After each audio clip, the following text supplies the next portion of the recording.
All right, let's jump right into this explainer. We're looking at a pretty unsettling reality today. We usually expect real psychological danger to announce itself, right? With rage or cruelty or obvious red flags. But actually, it usually hides patiently behind a perfectly normal, socially acceptable mask. What a lot of folks misunderstand about truly destructive people is that they almost never look dangerous at first.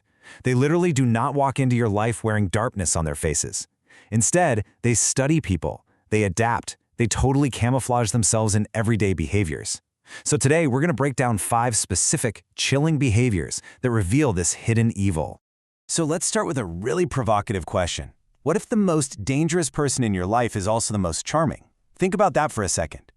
This question is completely designed to challenge our brain's natural instinct to just trust familiarity. You see, our brains are literally hardwired to lower our defenses when someone smiles, speaks calmly, and mirrors our emotions. We spend our whole lives on the lookout for obvious monsters, the ones who scream or intimidate. But hidden evil, it doesn't depend on intimidation, it depends on access. And the closer someone gets to your trust, the more damage they can quietly create without you ever putting up a fight. Which brings us to number 1, weaponized charm for access. Let's start our descent into this psychological underworld by looking at the very first mask a manipulative person puts on, and that is an intoxicating, highly calculated charm. Now, we usually associate charm with, say, confidence or emotional awareness, but psychologically speaking, charm is completely neutral. In the wrong hands, it becomes an absolute weapon. It's not authentic charisma, it's a strategic tool. They use it to study your exact emotional needs and then literally position themselves as the perfect solution to those needs. They're basically preparing the emotional environment, totally bypassing the normal, slow, healthy development of real trust. If you pay close attention to their tactics, you'll see they aren't using them to actually connect with you as a human being. They mirror your emotions perfectly. They move way too fast to force this sense of intimacy, and they adapt their entire personality based on whoever they're targeting. They make you feel completely seen and chosen. But they're just using these moves to build trust so artificially fast that your resistance is incredibly weak later on. Imagine someone claiming to share all your weird, obscure hobbies on day 1, maintaining intense eye contact. Around one person, they're super sensitive. Around another, they're bold and confident. It feels intoxicating for sure, but that personality, it isn't real. It's a carefully crafted version designed specifically to get access to your life. And once they have that access, you start to see this jarring inconsistency. Publicly, they're incredibly warm. They're charismatic, emotionally intelligent. Everyone else thinks they're just the absolute best. But privately, behind closed doors, the whiplash is real.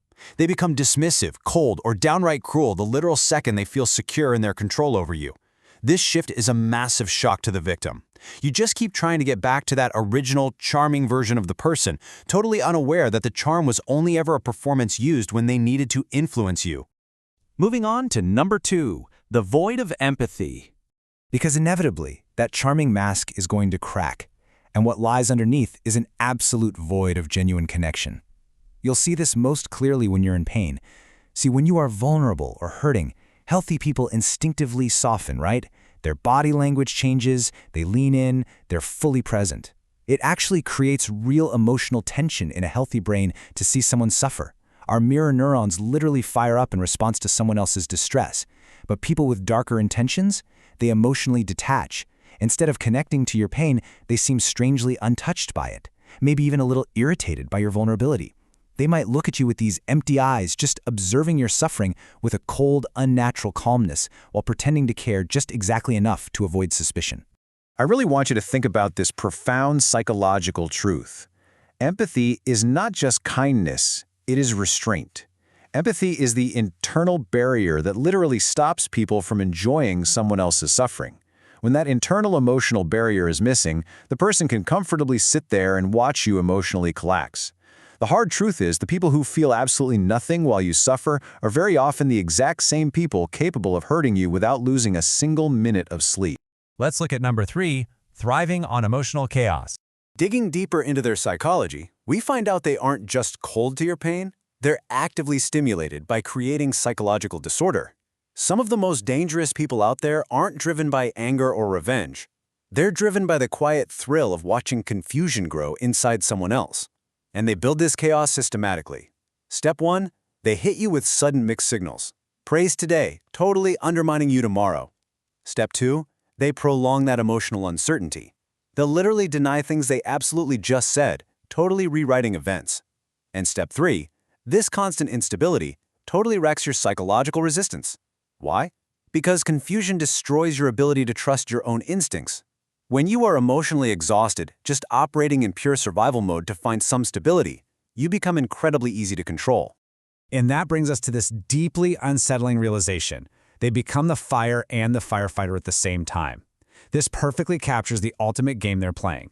They intentionally set the fire, they create the emotional chaos, then they step right in, acting perfectly innocent, like the heroic firefighter pretending they want to help you put it out. And then they just sit back and watch you struggle to recover from it. Eventually, you hit this terrifying realization: your pain was never a problem they wanted to fix. It was the exact reaction they wanted to see. They feel alive not through connection, but through control. Which leads us into number 4, the erosion of confidence. Once you're utterly exhausted and disoriented by all that constant chaos, their focus shifts. They start a slow, almost invisible destruction of your core identity. This is not some obvious direct attack. It is the quiet, patient erosion of your confidence. Why? Because confident people set boundaries, question toxic behavior, and walk away from harm. Hidden evil knows they have to dismantle your identity first, so they use these tiny, deliberate steps, subtle criticisms completely disguised as jokes, or weird, icy silence right after you succeed at something. This is exactly why you've got to pay attention to how you feel after interacting with someone. Over time, you internalize that self-doubt. You stop speaking with certainty, you second-guess super simple decisions, and you literally shrink your own personality just to avoid tension. And that drastically skyrockets your emotional dependence on them. I used to feel different before I met them. If you, or maybe a friend, has ever uttered this sentence out loud, wow, it is a glaring, massive sign that emotional conditioning has successfully disconnected the victim from their natural strength. Listen, emotional predators do not destroy people immediately. They do it so slowly that you actually adapt to the toxic environment. You end up participating in your own emotional suppression until insecurity just becomes your normal baseline state. And finally, we have number 5, the absence of guilt.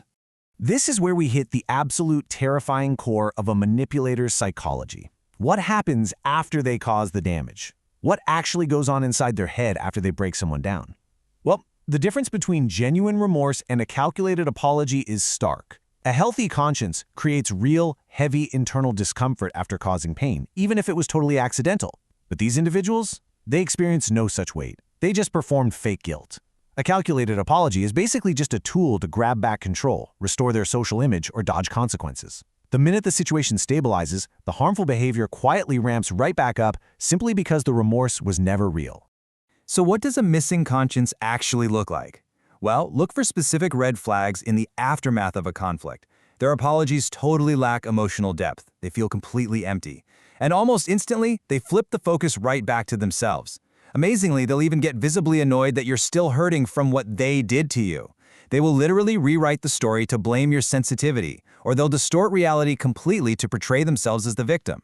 They maintain this disturbing emotional calmness because internally, they genuinely do not feel responsible for the wreckage they caused. We so often make this incredibly dangerous mistake. We project our own empathy onto other people. We just assume that deep down, everyone eventually feels bad for causing pain. But when empathy is just a void and a conscience stays utterly silent, human behavior becomes terrifyingly empty. The hard truth is, the people who never feel guilt after hurting others are often the exact same people who will do it again without hesitation. A person without genuine guilt is capable of almost anything if there are no consequences to stop them. So take a really close look at your inner circle today. Who might be wearing a perfectly normal mask right now? And more importantly, what are you going to do when it finally slips?